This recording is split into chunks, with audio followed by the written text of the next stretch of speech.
Learn English literature. Assalamualaikum students, welcome back to my YouTube channel Learn English Literature. Hope you are doing well. Today in this video we are going to discuss a poem by a renowned Pakistani poet Faiz Ahmad Faiz. Poem का name है बोल, जिसको English में कहते हैं speak.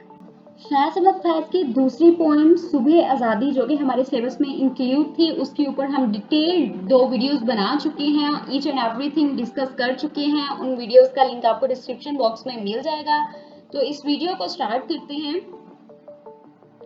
बोल, यहाँ right side पे इसका ओरिजिनल उर्दू टेक्स्ट है रोमन उर्दू में, ठीक है, और यहाँ राइट साइड पे इंग्लिश टेक्स्ट है इसका, यानी कि ट्रांसलेशन है इंग्लिश में, और नीचे लाइन बाय लाइन एक्सप्लेनेशन है, जैसा कि हमने पहले सुबह आज़ादी पोएम में डिस्कस किया था।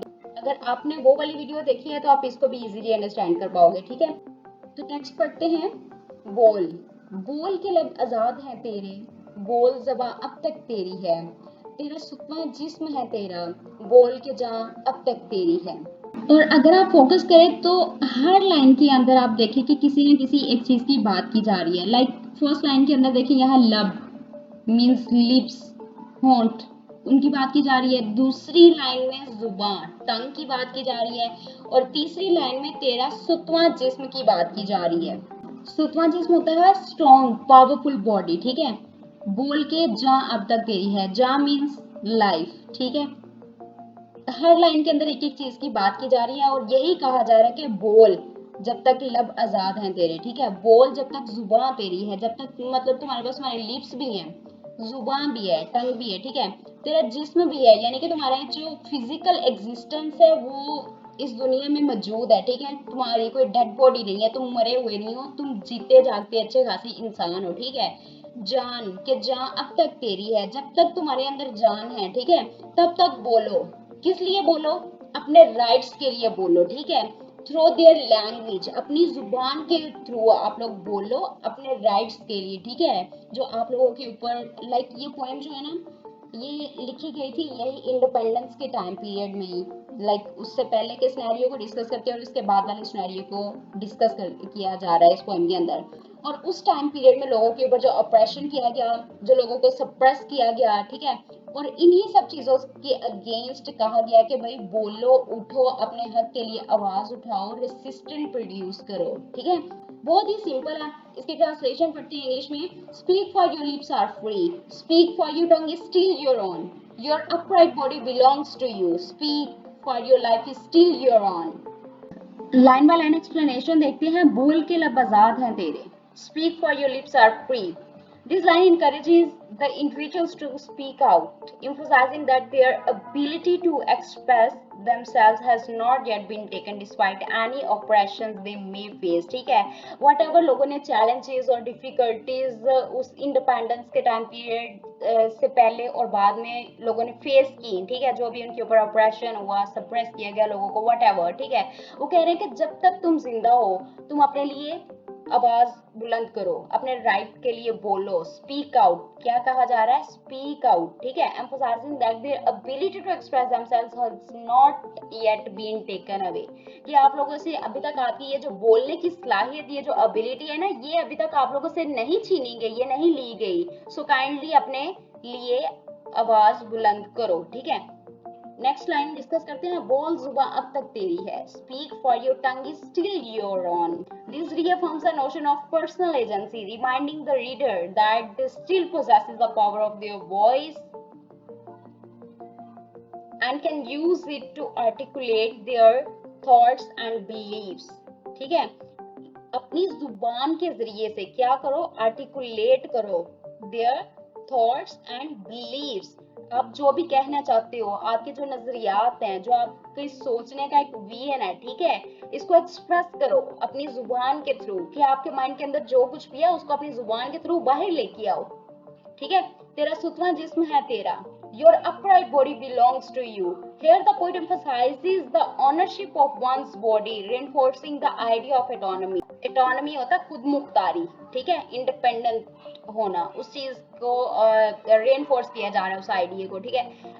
The word sutwa implies strength and integrity, suggesting that as long as one possesses their physical being, they have the power to resist suggesting that as long as one possesses their physical being, कि जब तक लोगों का वजूद इस दुनिया के अंदर एग्जिस्ट करता है तब तक अपने हक के लिए आवाज उठाओ, ठीक है। They have the power to resist, आप लोगों के पास पावर है, आप लोग रेसिस्टेंट प्रोड्यूस कर सकते हो। नेक्स्ट पढ़ते हैं, बोल के जहां तक तेरी है, speak for your life is still your own.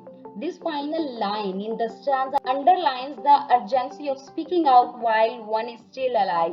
It implies that as long as one has life, they should use their voice to resist, to express the truth and to make their presence known. ठीक है, कि जब तक अल्लाह ताला ने आपको जिंदगी दी है, आप लोग रेसिस्टेंट प्रोड्यूस करो थ्रू देयर वॉइस, अपनी वॉइस को यूज करते हुए रेसिस्ट करो और सच का साथ दो, ठीक है। Express the truth and to make their presence known.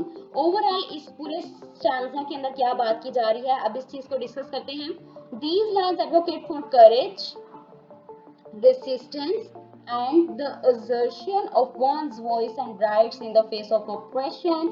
Faiz urges people not to remain silent and to use their freedom of speech as a tool of resistance and explanation. ठीक है, वो लोगों को यही कह रहे हैं, मैंने पहले आपको कहा कि इसके अंदर लोगों को अर्ज किया जा रहा है, लोगों को एनकरेज किया जा रहा है, उनको जोर दिया जा रहा है कि काइंडली खामोश ना बैठे, अपने लिए आवाज उठाएं। नेक्स्ट स्टैंजा की तरफ चलते हैं।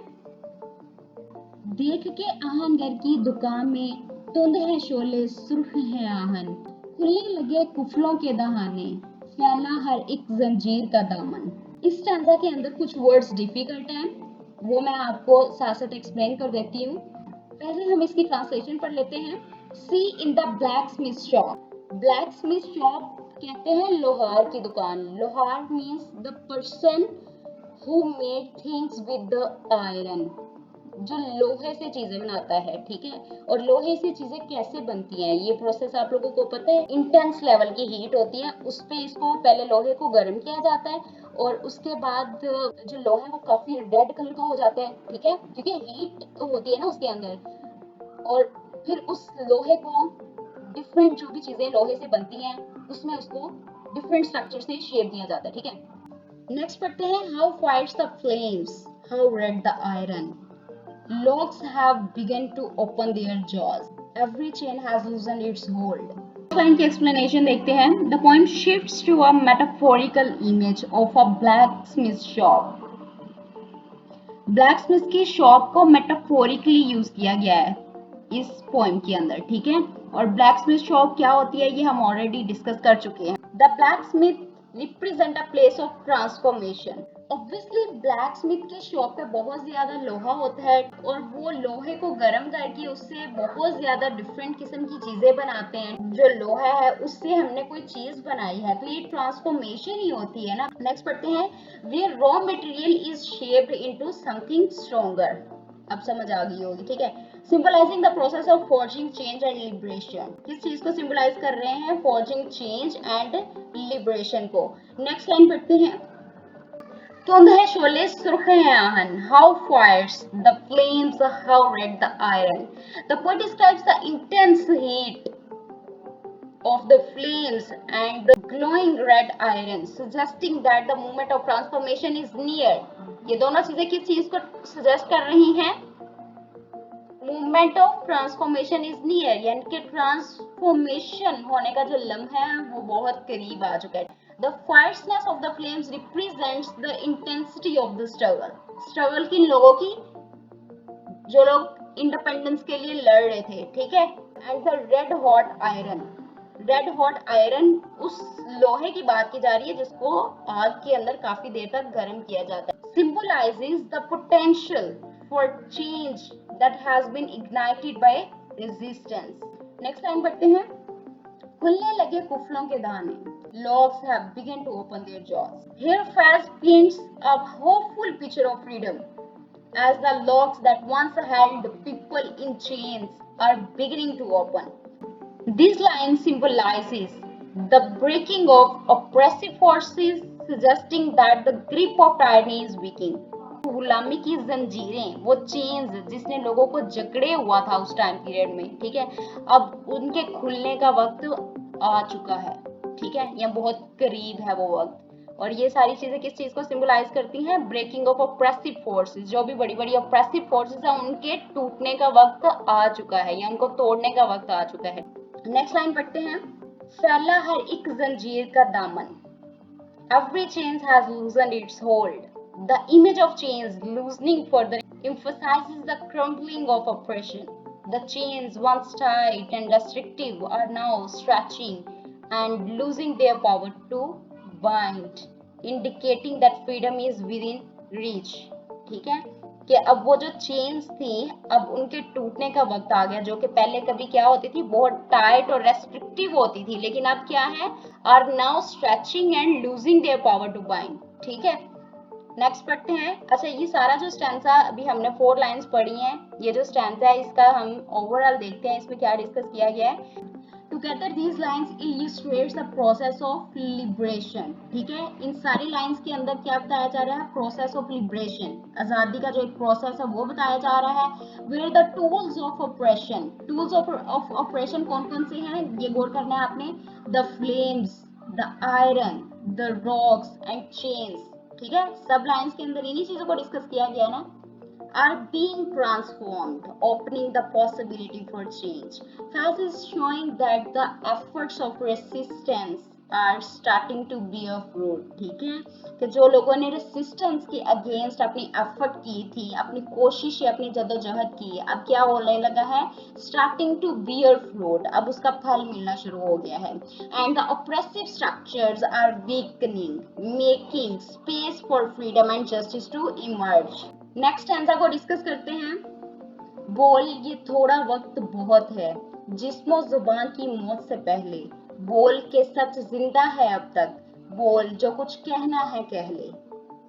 Speak for this little time is enough, before the death of body and tongue, speak for the truth is still alive, speak, say whatever you have to से।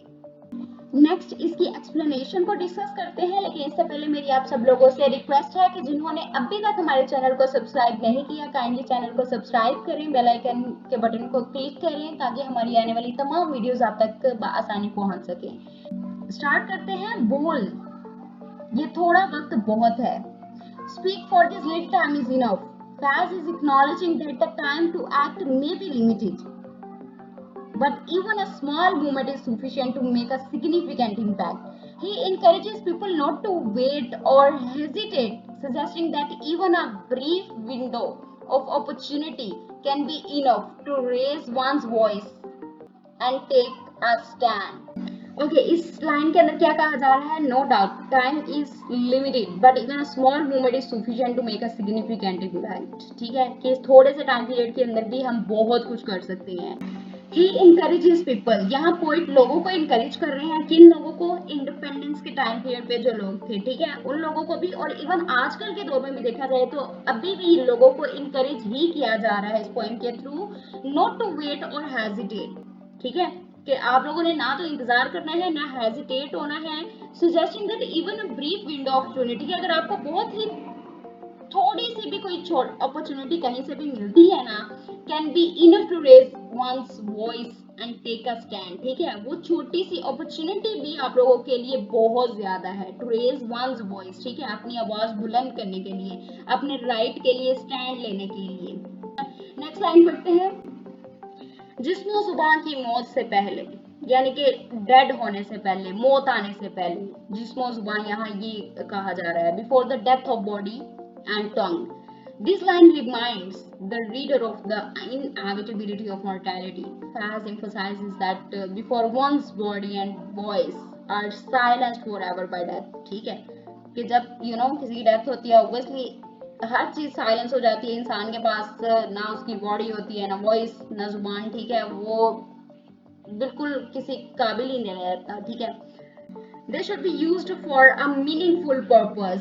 It reinforces the idea that silence is a form of defeat, and while one still has a physical ability to resist, they must do so.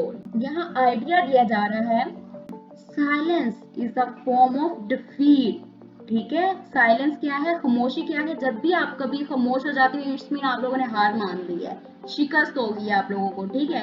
And while one still has a physical ability to resist, लेकिन जब तक आप लोगों के पास physical ability है तो भाई आप लोग रेसिस्ट करो ना, ठीक है। साइलेंस तो, खामोश रहने की तो जरूरत ही नहीं है, मरना तो एक दिन है ही, ठीक है। तो फिर इतने वो दुख जुल्म सितम वगैरह बर्दाश्त करने की जरूरत क्या है, ठीक है। इसलिए डायरेक्ट यहाँ पे पॉइंट कहना चाह रहे हैं कि आप लोग अपने राइट के लिए स्पीक अप, ठीक है, बोलो, फिजिकली वर्बली जैसा भी आपको लगे, ठीक है।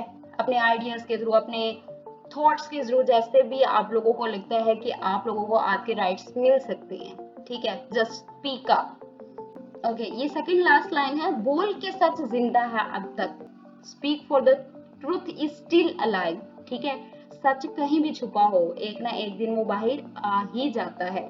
लोगों के दिलो दिमाग में अगर सच है, लेकिन पावरफुल फोर्सेस की वजह से अगर किसी पर्सन को सप्रेस किया गया है और उसको कहा गया है कि ये सच नहीं बताना, वो एक दिन नहीं बताएगा, 2 दिन नहीं बताएगा, 3 दिन नहीं बताएगा, लेकिन एक ना एक दिन वो जरूर सच बाहर आके ही रहेगा।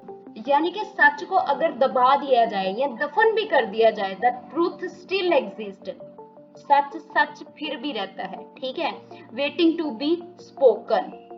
This line highlights the power of truth as an enduring force and suggests that speaking it out is a way to ensure its survival, ठीक है। और सच जिस दिन बाहर निकल के आता है ना एक दिन, तो वो वाकई इस चीज को सजेस्ट करता है कि सच एग्जिस्ट करता है। लास्ट लाइन है, बोल जो कुछ कहना है कह ले, speak say whatever you have to से।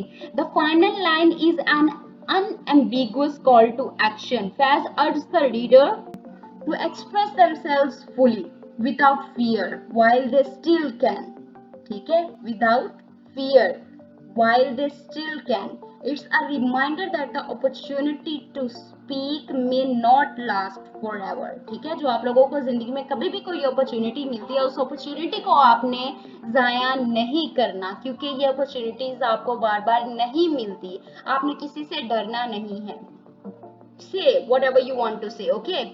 So one should seize the moment and say what needs to be said, ठीक है। ओवरऑल इस पूरे स्टैंजा में क्या बात हुई है उस चीज को डिस्कस करते हैं। These lines convey a sense of urgency and a final push for resistance. They emphasize that time is limited and one must act before it's too late. Faz encourages speaking the truth as a form of resistance against oppression, stressing that silence is not an option. Overall Faiz encourage कर रहे हैं speaking the truth, truth बोलने के बारे में कहा जा रहा है, और कहा जा रहा है ट्रूथ क्या है, as a form of resistance against operation, ठीक है। जब भी हम सच बोलते हैं it's mean we are resisting against operation, जो भी जुल्म ज्यादती हो रही है उसके अगेंस्ट रेसिस्ट कर रहे हैं। और इस चीज पे जोर दिया जा रहा है कि भाई खामोश नहीं रहना, खामोशी कोई ऑप्शन नहीं है, बोलने से ही कुछ बनेगा, बोलने से ही आपको आपके राइट्स मिलेंगे, ठीक है। So this is all about today's video, hope this video will be useful for you. Don't forget to subscribe our channel and click on the bell icon button for watching more videos. मिलते हैं next video में, तब तक के लिए अल्लाह हाफिज। Thanks for watching.